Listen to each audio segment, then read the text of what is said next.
Classic starts, The Prince and the Pauper. Retold from the Mark Twain original by Kathleen Olmsted, illustrated by Jamal Akib. Chapter 1, The Births of the Prince and the Pauper. A great many years ago, a baby boy was born in the city of London. His name was Tom Canty. His family was very poor and could not afford him. On the same day, in a different part of London, a baby boy was born to a rich family who wanted him very much. His name was Edward Tudor and his father was the King of England. As a matter of fact, all of England wanted this little boy. People cheered in the streets when he was born. Strangers hugged each other and wept tears of joy. There was music and dancing, parties and parades. Everyone, especially King Henry, wished for a boy. Although he had two older sisters, Edward was now heir to the throne. One day he would be the king.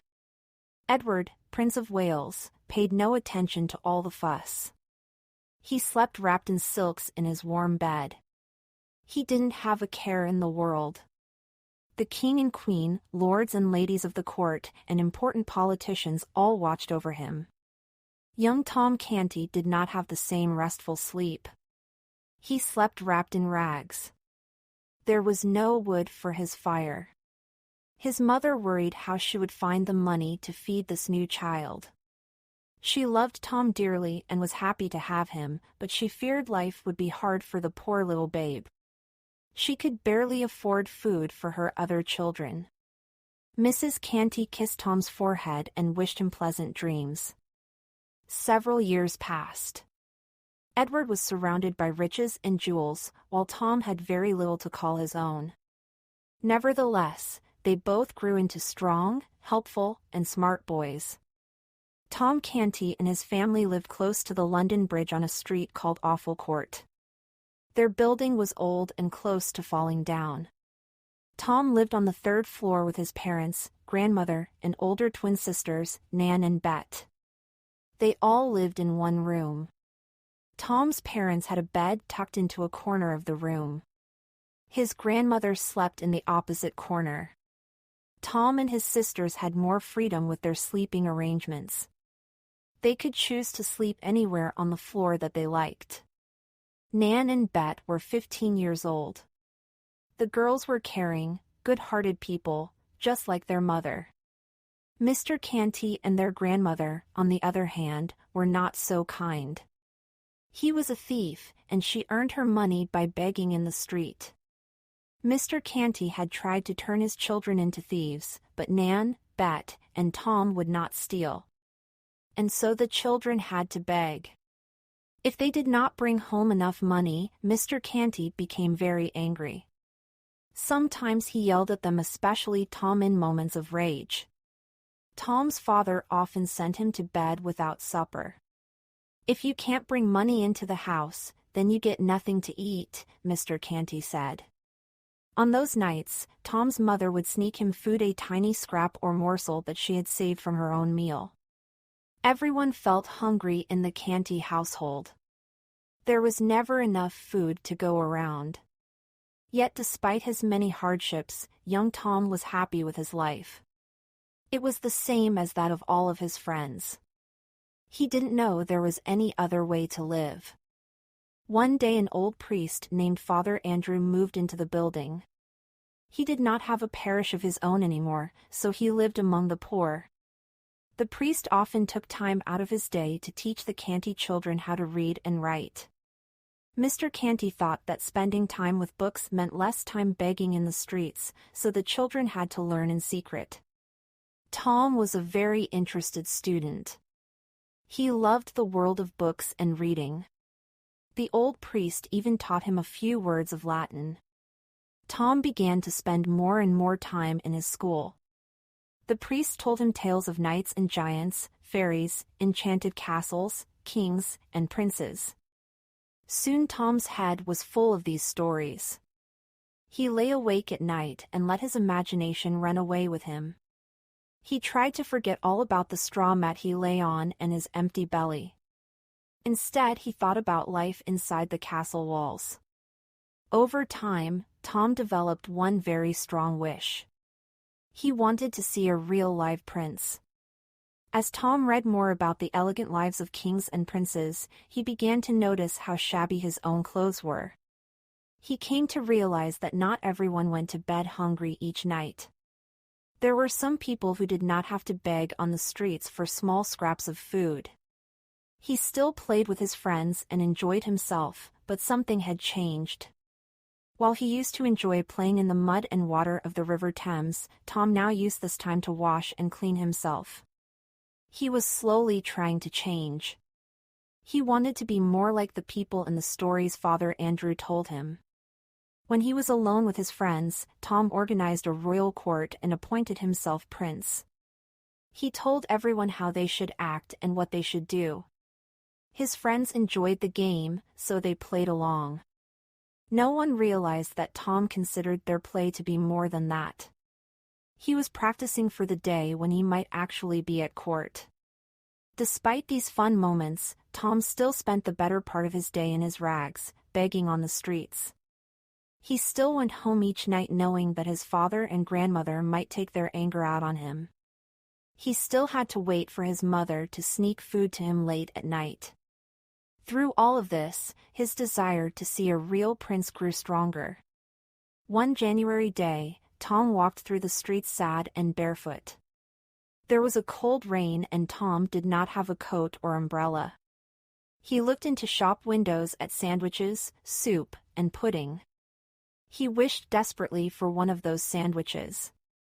Would it not be wonderful if he could sit in one of the shops and enjoy a nice warm dinner? Poor Tom felt quite sad that day. He went home that night wet and cold and went directly to bed. All night his dreams were about palaces and princes and huge dinners. He dreamed that he was the prince and everything belonged to him. When he woke up in the morning and saw the poverty and dirt around him, Tom felt even sadder. He lay on his straw mat and cried. Chapter 2: Two Worlds Collide. Tom got up from his straw mat. He was hungry and in a daze. He left his home without a word and started walking down the street. Tom was lost in his thoughts. It was quite some time later that he realized how far he had wandered. He had never been so far from home before. He didn't stop, though. He continued on his way. Tom walked through the gates of the city and into the countryside. He walked along the city wall. In the distance, he saw a great palace. It was Westminster, where King Henry lived. It was also where Prince Edward lived. Tom wondered if he would have the chance to see the real prince. There were guards standing on either side of the palace gate. They stood perfectly still and straight. There were a few other people gathered nearby hoping to catch a glimpse of royalty. Tom watched as the gates opened and several beautiful carriages left the palace grounds. He was sure they were carrying elegant and splendid people. Tom approached the gates slowly. He was very aware of the rags he was wearing and the dirt on his face. He knew that he stood out from the rest of the crowd, but his curiosity was too strong. One can only imagine how his heart skipped a beat when he noticed a small group inside the grounds. At the center of the group was a young boy wearing satins and silks, with a jeweled sword at his side. Tom knew at once that this was the prince. At long last, it was Prince Edward in the flesh. Tom's eyes grew wide with excitement. His desire to see the prince up close became even stronger. He was no longer aware of the other people around him. The guards and other palace visitors disappeared. Without even realizing it, Tom pressed his face against the bars of the gate. He was so slender that he almost slipped through. Suddenly he felt a firm hand grab his arm. "Step back, beggar," the guard yelled. "Mind your manners." The crowd laughed and pointed at Tom. "That's right," they called. "Keep your distance, beggar." "Leave him alone." The voice came from inside the palace grounds. "How dare you insult one of my father's subjects?" The young prince rushed toward the gates to help Tom. He was furious. "Open the gates and let him in. I will not stand by while anyone is treated so roughly." The crowd stopped laughing and pointing. They took off their hats and bowed before their prince. "Long live the Prince of Wales," they called. The guards opened the gates so Tom could enter. They watched as the Prince of Poverty in his rags ran past them to greet the Prince of Plenty in his expensive robes. Edward looked at Tom. "You look tired and hungry," he said. "I'm sorry my guard was so rough with you. Please come with me." Several guards stepped forward as Tom started to follow Edward. The prince waved them aside. No one else tried to stop Tom from going with the prince. Edward led Tom inside the palace. He spoke to the servants in the hallway, telling them to bring lunch to his room. Tom was speechless. The palace was more beautiful than he had ever imagined. The prince's room was amazing. There was a fireplace with a roaring fire, a rug on the floor, and large comfortable chairs. Sunshine poured in through the clean glass windows. Before Tom had a moment to look around the room, the servants arrived with lunch. Tom had never seen anything like it before. He had read about feasts in books, but it was very different to see one with his own eyes. There was fruit and cold meat and loaves of bread. Tom stared at the table, not knowing what he should do. Edward noticed that Tom was uncomfortable. "Please have a seat. Help yourself to whatever you would like." The prince pulled out a chair so Tom could sit down. "What is your name?" the prince asked as he sat at the table.